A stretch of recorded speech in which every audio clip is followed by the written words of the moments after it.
Halo, selamat datang. Tidak seperti biasa, yes, karena gue lama menghilang dari dunia YouTube. Karena ya seperti judul yang lu baca, I got COVID-19. Gue terkena COVID-19.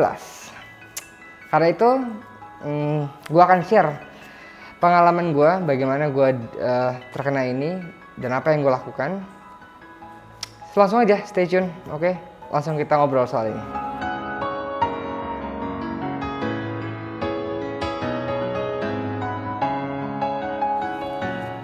Oke, jadi banyak yang nanya ke gue, Bang, kok kemana nih bang? Abis COVID nggak bikin video lagi kan, ngilang honeymoon ya ini segala macam. Enggak. Jadi, gue kena COVID bukan karena acara nikahan gue, oke? Karena itu obviously udah lama, itu 5 September.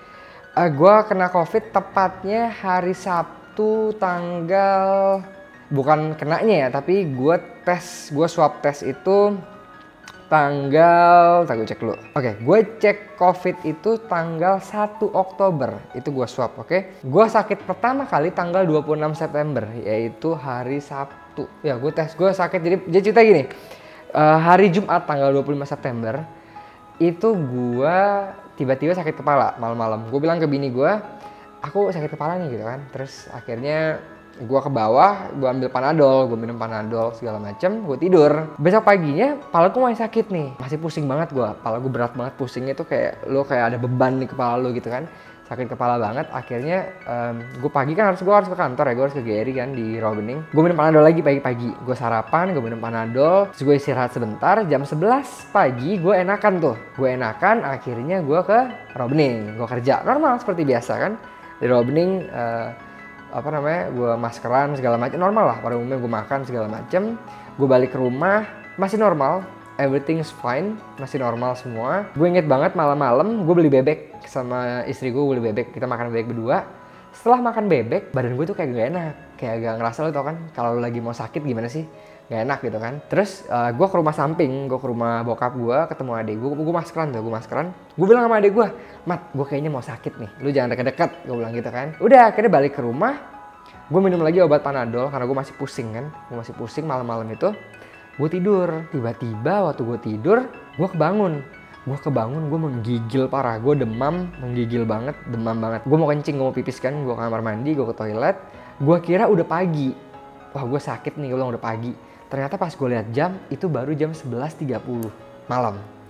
Wah, gue bilang, wah gila, gue sakit nih, gue bilang gue demam kan. Kira istri gue bangun, kenapa demam segala macem, tidurlah gue istirahat. Untungnya malam itu nggak lama bisa tidur walaupun kebangun. Besok paginya, demam gue turun jauh, tapi kepala gue masih sakit banget. Akhirnya minum lagi Panadol kan, terus siang gue di rumah istirahat, itu hari Minggu berarti. Keluarga gue nanya kenapa sakit, gue bilang nggak lama, menjelang maghrib demamnya naik lagi. Dan ini panas banget, sampai saking panasnya akhirnya keluarga gue beliin gue pengukur suhu yang diketek tuh kan. Diukur lah suhu gue itu sampai 39,2 apa 39,5 gitu. Sepanas itu. Ini gue tahu nih kalau panas begini kemungkinannya nih antara lain kalau nggak lu gejala DBD, lu tipes, ya lu COVID. Ya dong, apalagi gitu kan. Gue berharap ini karena gue inget banget, gue terakhir gue demam kayak gini itu gue SMP dan itu gue pas dites gue tipes. Jadi gue yakin ini gue demamnya kayak demam gue tipes. Gue nggak batuk. Gue demam dan gue agak mual, tapi gue nggak batuk, oke? Gue nggak radang. Gue murni, gue demam dan gue sakit kepala banget. Sakit kepala itu berat banget. Malamnya demam segala macem.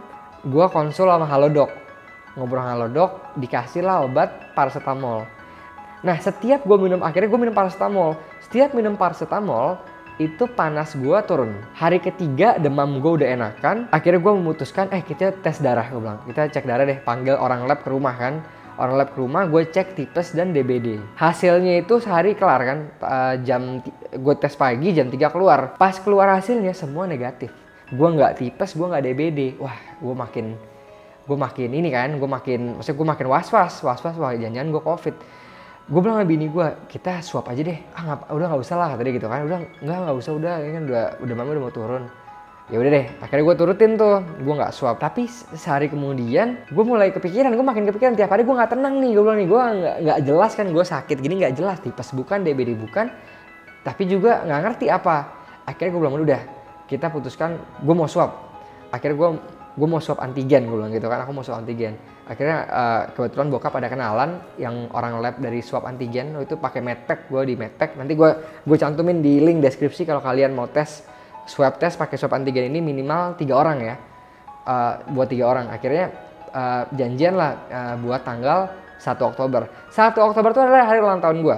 Jadi siang-siang datang lah orang medpack, gue tes. Jadi antigen itu tesnya 15 menit hasil keluar. Dia seperti rapid test antigen namanya, di swab juga, tapi beda. Kalau rapid test antibody itu kan ngebaca antibody lo. Ya, tapi kalau swab antigen itu ngebaca virus SARS-CoV-2 ini gitu. Jadi jauh lebih akurat, tingkat akurasi 88%. Tetap gold standar di Indonesia dan di dunia adalah PCR test yang akurasinya kalau nggak salah kan 96% ke atas ya. Ya, tapi antigen ini cukup bisa diandalkan untuk mendeteksi COVID, terutama kalau kita sudah terkena sudah terpapar 5 hari. Jadi itu lagi banyak-banyaknya virus COVID di tubuh kita kan gitu ya. Kalau ada informasi yang barusan gue sampaikan salah, mohon dikoreksi karena gue bukan dokter, gue hanya menyampaikan berdasarkan pengalaman gue. Akhirnya kita swab antigen tuh, swab 15 menit, muncul hasil yang dibilang mas sama mbahnya positif COVID. Dan istri gue juga sama ternyata kan, pastinya dong gue COVID, istri gue pun COVID gitu kan. Nah dia nangis tuh, dia shock kan, karena kan memang kita khawatir kan akan reaksi apa nih yang muncul gitu kan. Akhirnya ya udah, setelah dinyatakan positif COVID, untungnya gue tes COVID. Karena hari itu hari ulang tahun gue dan istri gue bilang malam itu mereka pada mau ngasih surprise. Keluarga gue semua mau ngasih surprise di ulang tahun gue kan. Untungnya nggak jadi, untungnya tes COVID batal cuma batal, nggak bisa, nggak ada surprise-surprisean kan. Akhirnya udah, gue rayain ulang tahun berdua bini gue aja malam-malam. Akhirnya udah kan tes swab. Karena jatuhnya karena memang gejala gue saat tes swab itu juga udah jauh, udah hampir nggak ada gejala lagi ya, tinggal flu, ada flu sedikit, sakit, demamnya udah turun jauh. Demam ini kan udah dari tanggal 26, udah tanggal 1 ya, udah berapa hari gitu kan. Demamnya ini tetap gue mesti minum paracetamol ya. Kalau gue nggak minum paracetamol memang demam lagi, tapi udah nggak separah kayak gue di awal. Waktu gue di awal tuh demamnya gila banget, itu menurut gue cukup intens dan demam parah banget, gue nggak pernah kayak gitu. Nah bini gue, alhamdulillahnya istri gue demam juga, setelah nggak lama demam juga, tapi di 27-an gitu, bukan demam yang parah, oke? Gue itu kan masih, jadi penciuman gue sampai tanggal 1 ya, itu masih bisa lah, nanti nggak? Jadi dari awal tanggal 26 gue demam, gue baru mulai kehilangan penciuman itu di tanggal 2 Oktober. Tanggal 1 Oktober gue malah lebih dulu ngerasain makanan mulai gak enak. Tanggal 1 Oktober itu penciuman gue udah mulai gak ada. Tanggal 30 September gue mulai hilang. Jadi gue masih bisa nyium, tapi gue mesti deketin banget gitu. Gue nyium. Sampai gue kamar mandi gue beol. Gue gak bisa nyium beol gue sendiri. Gue bilang sama bini gue, aku gak bisa nyium beol aku nih. Ya berarti beol kamu gak bau? Gak ada. Beol pasti bau gitu, tapi gak bisa nyium. Udah, nah terus tanggal 1 gue mulai gak bisa rasain makanan. Jadi ada kue Union tuh. Gila, ini kan kue enak banget. Gue tahu nih kue enak banget. Rasanya cuma manis. Terus tanggal 2 itu beli nasi padang. Gue pengen nanya ke istri gue, ini rasanya emang kayak gini nih? Gak ada, jadi gue cuma bisa ngerasain manis sama asin. Selebihnya layer makanan semuanya hilang, gak ada rasa gitu kan. Akhirnya gue memutuskan sama bini gue, yaudah kita karantina mandiri aja. Akhirnya gue stay di rumah. Alhamdulillahnya memang di gue dan istri gue gejalanya hanya sebatas itu. Kita cukup beruntung karena gue tahu banget ada banyak yang punya penyakit bawaan dan terutama yang udah tua, yang COVID memperparah keadaannya, jadi mereka jauh lebih parah terkena imbasnya gitu kan. Buat kalian kalau memang kalian merasa, jadi begini ya menurut gue ya, banyak banget orang tanpa gejala di sekitar kita. Kenapa? Karena kayak gue aja nih, demam gue udah hilang. Kalau gue nggak memutuskan untuk swab test, gue nggak akan tahu gue COVID, betul kan? Tapi karena gue merasa gue khawatir menularkan ke orang, gue jadi nggak tenang, lebih baik gue swab. Dan banyak banget di luar sana gue yakin yang demam atau bahkan batuk tapi karena sembuh dalam 2-3 hari ngerasa udah nggak perlu tes, ini hanya batuk biasa atau ini hanya demam biasa. Gue sarankan demi lingkungan sekitar kalian dan demi keluarga kalian, demi diri kalian juga, lebih baik dites aja. Oke, nggak usah takut gitu. Ini bukan momok, ini bukan aib. Tes. Kenapa dites? Supaya kita tahu dan tidak membahayakan orang lain gitu. Karena kalau kita udah tes, kita kan tahu kita mesti ngapain. Ya kita bisa lakukan karantina mandiri, kecuali jika memang sampai ada sesak, baru cepat-cepat hubungi rumah sakit atau ke dokter. Itu memang jalan yang paling baik. Nah selain itu, apa aja vitamin yang gue minum? Karena kan selain obat, imun kita ini perlu banget ditingkatkan kan supaya imun kita kuat kan. Jadi nutrisi dan vitamin itu penting banget. Pertama nih ya, gue yang rutin banget gue minum Rausing. Ini tuh ini penting banget ketika lo Iklan Pak. iya lo ini di blur aja deh, tadi blur aja kali kan iklan kan. Gue minum ini tiap hari ya, ini amunisi gue tiap hari Rausing. Gue minum zinc, gue minum vitamin C, gue minum vitamin D. Kalau lo nggak sakit sebenarnya 2000 IU cukup banget. Tapi karena waktu gue lagi sakit gue minum 5000 ya. Gue minum vitamin B dan gue minum oregano oil kapsul sama madu dan propolis. Gue nggak bohong, tiap hari gue minum. Bahkan sebenarnya gue nggak sakit pun gue minum ini gitu. Dan itu jadi pas sakit makin gue gencarin. Ini semua tujuannya buat ningkatin imun sih. Karena COVID itu kan tubuh kita perlu senjata, perlu tentara kan buat ngalahin COVID, dan ini bisa ngebantu kalian banget gitu. Jadi ini menurut gue ini cukup penting dalam membantu proses gue recovery gitu. Terus selebihnya udah tidur yang cukup, makan yang enak. Ya kan, walaupun makan gak rasanya tapi harus kan. Dan yang terpenting adalah jangan panik dan jangan takut. Karena kalau kita panik, kita takut, kita malah kepikiran yang ada imun kita drop. Kalau kena COVID tenang aja, tenang. Pokoknya jalani semua prosedurnya, karantina, istirahat. Kalau panas minum obat panas, ya kan. Kalau flu minum obat flu, batuk minum obat batuk, dan jangan lupa vitamin. Kalau masih ternyata tiba-tiba datang sesak, cepat hubungi pihak terkait, rumah sakit atau puskesmas di sekitar kalian. Langsung jangan pakai ragu, datang ke rumah sakit, minta dirawat.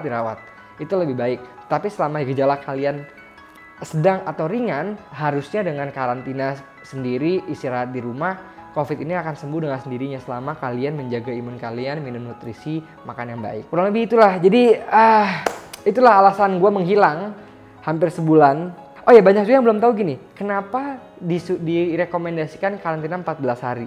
Begini, kalau kalian gejala ringan atau menengah, ya setelah 14 hari ini waktu yang cukup buat virusnya tidak dapat menularkan ke orang lain lagi. Artinya begini, mungkin dalam 14 hari kalau kalian swab test lagi, itu mungkin masih positif.